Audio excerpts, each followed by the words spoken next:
الرجیم بسم اللہ الرحمن الرحیم الحمد للہ رب العالمین الرحمن الرحیم مالک یوم الدین الصلاۃ والسلام علیک یا سیدی یا رسول اللہ وعلی آلک واصحابک یا حبیب اللہ۔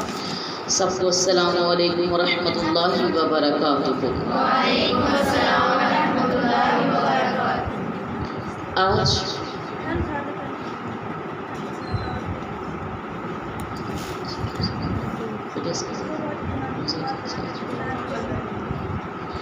آج 15واں روزہ ہے اور ہمارا قرآنی سفر چونکہ رمضان مکمل قرآن پروگرام کورس کی صورت میں ہو رہا ہے، انشاءاللہ تعالی قال علم کی منزل کو مکمل کرے گا، یعنی 16ویں پارے کا جو بقیہ حصہ تھا آج ہم انشاءاللہ تعالی اس کو مکمل کریں گے۔ ایمان والیوں، اور آج کے ہمارے اس قرآنی سفر میں 2 سورہ کا ہم تفصیلی جائزہ اور مختصر تعارف آپ کے سامنے پیش کریں گے۔ اس میں جو آج ہماری 2 سورہ ہیں وہ ایک سورہ مریم اور دوسری سورہ طٰہٰ ہے۔ تو چلتے ہیں پہلی سورہ مریم کی طرف۔ جو بہنیں اس قرآنی سفر میں ہمارے ساتھ ہیں اپنی کاپی پینسل کو تھام لیجئے اور وہ پوائنٹس لکھ لیجئے جو آپ کو آج کے قرآنی مطالعہ کرنے میں آپ کی مدد دیں گے۔ آج جب آپ سورہ مریم کی ترجمہ و تفسیر کی طرف جائیں گے تو اس میں آپ کو جو چیزیں ملیں گی کچھ اس طرح سے ہیں کہ اس کے پہلے رکوع میں حضرت زکریا علیہ السلام کی نیاز مندانہ التجا کا ذکر ملے گا۔ دوسری رکوع میں حضرت مسیح علیہ السلام کی بن باپ پیدائش کا تذکرہ ملے گا۔ تیسری رکوع میں حضرت ابراہیم علیہ السلام کی انداز دعوت کا ذکر ملے گا۔ چوتھے رکوع میں متعدد اولو العزم رسولوں اور ان کے خصوصی کمالات کے ساتھ اللہ تعالیٰ نے ذکر فرمایا ہے اس کا ذکر ملے گا۔ 5ویں رکوع میں منکرین قیامت کی غلط فہمیوں کا ذکر ملے گا۔ 6 اور آخری رکوع میں ان گمراہ فرقوں کی حماقت کے پردے کا بچا کیا گیا ہے، یہ ذکر آپ کو ملے گا۔ اس کے علاوہ جب آپ اس کے تعارف کی طرف جائیں گے تو اس کے تعارف میں بھی کچھ چیزیں بتا دوں کہ آپ کو نجاشی کے دربار میں سورہ مریم کی جو تلاوت، سورہ مریم کے جس رکوع کی تلاوت کی گئی اس کا ذکر بھی ملے گا۔ اور اس کے علاوہ ایمان والیوں، اس چند پوائنٹس جو ہم آپ کے سامنے رکھنا چاہتے ہیں ان میں سے آج ہم حضرت مریم، پہلے تو میں اس کا تعارف بیان کر دوں کہ یہ صورت جو ہے تعارف کی صورت میں قرآن پاک کی یہ واحد صورت ہے جو کہ ایک خاتون کے نام پر ہے، یعنی کہ مریم۔ ایمان والیوں، حضرت مریم علیہ السلام کا تذکرہ اس صورت میں تفصیلاً بیان کیا گیا ہے، اس لیے اسے اسی نام سے موسوم کیا گیا ہے۔ یہ 6 رکوعات 98 آیتیں اور 780 کلمات پر مشتمل ہے، اور اس میں 2 مشہور سیاستدان عمر بن عاص اور عبداللہ بن ابی ربیہ کی چالیں جو تھی اسلام کے خلاف، اس کا بھی آپ دیکھیں گے تعارف میں کہ کس طریقے سے وہ اسلام کے خلاف چالیں کرتے ہیں۔ تو چلتے ہیں ذرا، چونکہ اس میں زیادہ ذکر حضرت مریم علیہ السلام کے حوالے سے ہے تو میں انہی کا ذکر قرآن کی زبانی آپ سے کرنا چاہتی ہوں کہ قرآن حضرت مسیح کی جو بن پیدائش کا ذکر ہے وہ کس طریقے سے ہے۔ بسم اللہ الرحمن الرحیم۔ توجہ اپنی میری طرف محبت سے کر لیجئے۔ اے حبیب، بیان کیجیے کتاب میں مریم کا حال جب وہ الگ ہو گئی اپنے گھر والوں سے ایک مکان میں جو مشرق کی جانب تھا، پس بنا لیا اس نے لوگوں کی طرف سے ایک پردہ، پھر ہم نے بھیجا اس کی طرف اپنے جبرائیل کو، پس وہ ظاہر ہوا اس کے سامنے ایک تندرست انسان کی صورت میں۔ مریم بولی، میں پناہ مانگتی ہوں رحمان کی تجھ سے اگر تم پرہیزگار ہے۔ جبرائیل نے کہا، میں تو تیرے رب کا بھیجا ہوا ہوں، تاکہ میں عطا کروں تجھے ایک پاکیزہ فرزند۔ مریم حیرت سے بولی اے بندہ خدا، کیوں کر ہو سکتا ہے میرے ہاں بچہ، حالانکہ نہیں چھوا مجھے کسی بشر نے اور نہ میں بد چلن ہوں۔ جبرائیل نے کہا یہ درست ہے، لیکن تیرے رب نے فرمایا یوں بچہ دینا میرے لیے معمولی بات ہے، اور مقصد یہ ہے کہ ہم بنائیں اسے اپنی قدرت کی نشانی لوگوں کے لیے اور سراپائے رحمت اپنی طرف سے، اور یہ ایسی بات ہے جس کا فیصلہ ہو چکا ہے۔ بس وہ حاملہ ہو گئی اس بچے سے، پھر وہ چلی گئی اسے شکم میں لیے کسی دور جگہ۔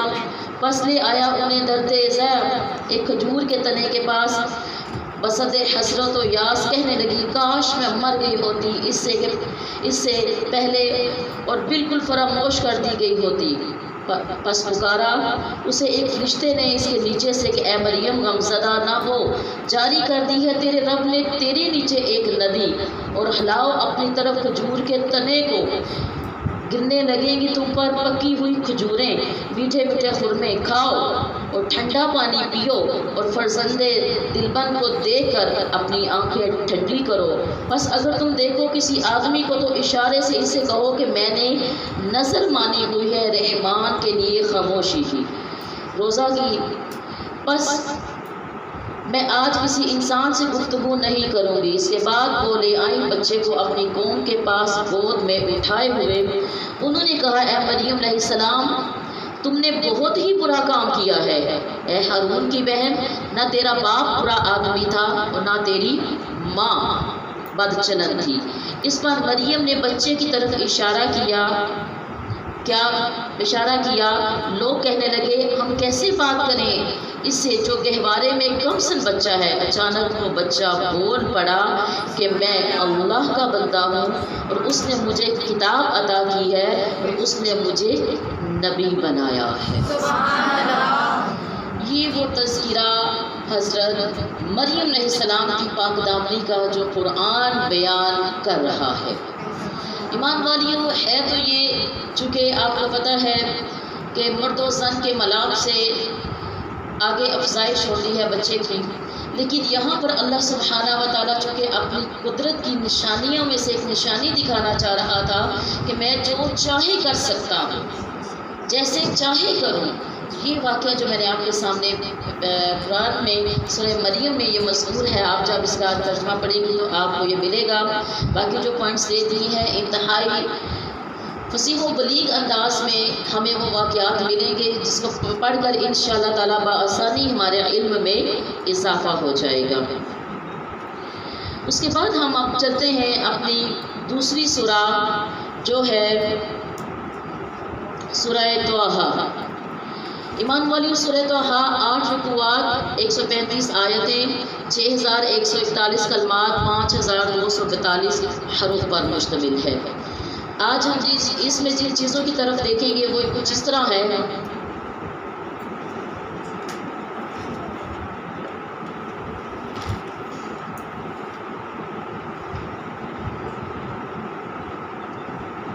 کچھ اس طرح سے ہے، اس میں ہمیں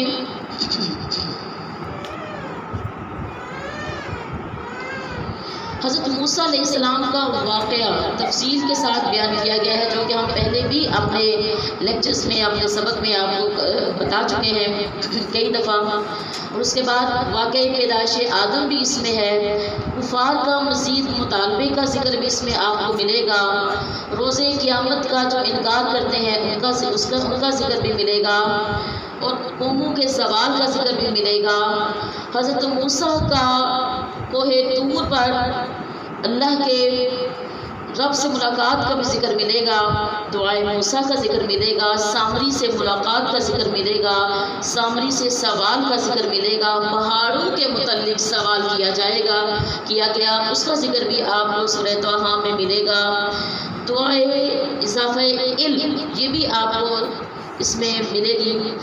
غفلت یاد الہی کا جو انجام ہوتا ہے اس کا ذکر ملے گا، غلطی کا بیان بھی آپ کو اس سے ملے گا۔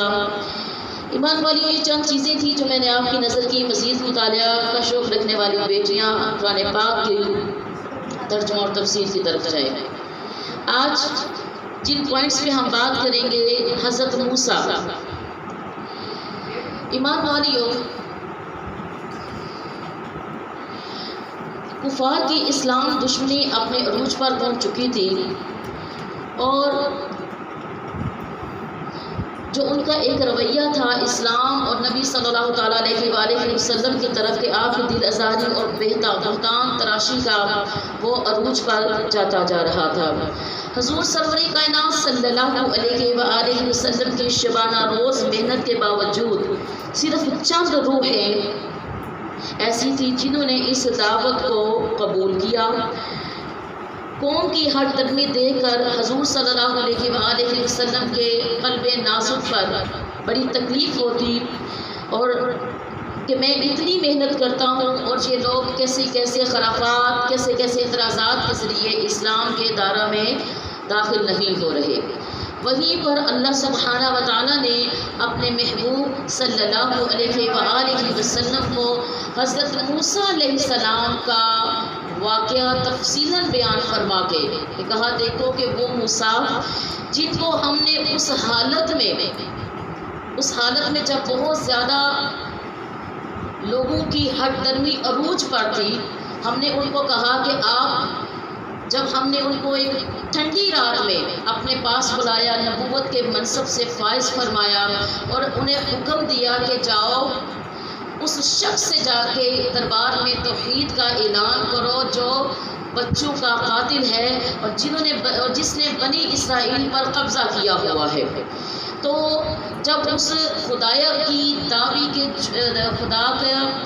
خدا کی خدائی کے جھوٹے دعوے دار کے پاس اللہ سبحانہ و تعالیٰ نے حضرت موسیٰ علیہ السلام کو بھیجا، تو یقیناً ایمان والیوں، وہ اللہ کے ارشاد کی تعمیل کے لیے جب اس کے دربار میں گئے، تو جا کر جب انہوں نے حق پیغام کو بلند کیا، تو اس کے لیے اس نے بھی سننا تو نہیں تھا، اس نے بھی تو کوئی آگے سے مذمت کرنی تھی، مزاحمت کرنی تھی۔ تو اس نے کہا جی یہ تو ایک جادو کے ذریعے ہمارے اپنے یہ دین لے کر آ گیا ہے اور ہمیں جادو کے ذریعے یہ اپنا اسیر بنانا چاہتا ہے۔ تو وہاں پر اس نے اپنے بہترین جادوگروں کو بلایا اور حضرت موسیٰ علیہ السلام کے مقابل کھڑا کیا، جو کہ اللہ کی مدد سے وہ ذلیل ہوئے اور انہیں بھی حضرت موسیٰ علیہ السلام کی حقانیت کو ماننا پڑا۔ یہ ذکر ایمان والیوں آپ دیکھیں گے، اور اس کے آخر میں حضرت آدم علیہ السلام کا واقعہ بیان فرمایا گیا ہے کہ غلطی کے حوالے سے، اور بڑے خوبصورت انداز میں سورہ طٰہٰ نے ہمیں یہ بات بتائی ہے کہ غلطی کرنا اور پھر اس پر اکڑ جانا اور اکڑے رہنا یہ انسان کو ہلاک کر دیتا ہے، یہ انسان کو ہلاک کر دیتا ہے، جس طرح فرعون اور ابلیس کے واقعہ سے ظاہر ہے۔ لیکن غلطی کر کے نادم ہونا اور پھر توبہ کرنا، غلطی کر کے نادم ہونا اور پھر توبہ کرنا انسان کو مقبولیت کے مقام پر فائز کر دیتا ہے، جیسے کہ حضرت آدم علیہ السلام کے واقعے سے معلوم ہوا۔ تو اس لیے میں اپنے تمام غلامان مصطفیٰ، نوکران مصطفیٰ صلی اللہ علیہ وآلہ وسلم بہنوں سے یہ گزارش کروں گی کہ خدا کی نافرمانی سے بچنے کی ہر ممکن ہمیں کوشش کرنی ہے۔ اور ایمان والیوں، اگر بشری کمزوری یا وقتی صورت میں ہم سے کوئی جوش میں آ کر کوئی غلطی، کوئی خطا ہو جاتی ہے، تو ہمیں اپنے باپ آدم علیہ السلام کی طرح فوراً اللہ سے رجوع کرنا ہے، اللہ سے رجوع کرنا ہے، اس سے مغفرت طلب کرنی ہے۔ اور بھی بہت زیادہ آپ کو حقائق سورہ طٰہٰ میں ملیں گے جن کا بڑے دل نشین انداز سے بیان کیا گیا ہے، تاکہ انسان کسی قسم کی غلط فہمی کا شکار ہو کر وہم و گمان کی باتوں میں بھٹکتا نہ رہے۔ یہ تھا ہمارا آج کا جو قرآنی سفر تھا، اپنے اختتام کو پہنچا۔ باقی مزید مطالعہ کا شوق رکھنے والی گھر ترجمہ اور تفسیر کی طرف رجوع کریں اور دیکھیں کہ ہمیں قرآن کیا کیا کن کن چیزوں کے ذریعے ہمیں قرآن سمجھا رہا ہے، ہمیں قرآن غلط کاموں سے روک رہا ہے اور ہمیں اچھائی کی طرف دعوت دے رہا ہے، صراط مستقیم کی طرف دعوت دے رہا ہے۔ ایمان والیو، قرآن کی حقانیت زندہ و جاوید ہے، بس اتنی سی بات ہے کہ ہمیں قرآن کے احکامات کو اسی انداز میں سمجھنا چاہیے جس طریقے سے قرآن نے ہمارے سامنے بیان کیے ہیں۔ اس پیغام کو زیادہ سے زیادہ شیئر کیجیے، خود بھی قرآنی سفر میں ہمارے ساتھ رہیے اور دوسروں کو بھی اس قرآنی سفر میں شامل ہونے کی دعوت دیجیے۔ وآخر دعوانا ان الحمدللہ رب العالمین بجا سید المرسلین الصلاۃ والسلام علیک یا سیدی یا رسول اللہ وعلی آلک واصحابک یا حبیب اللہ۔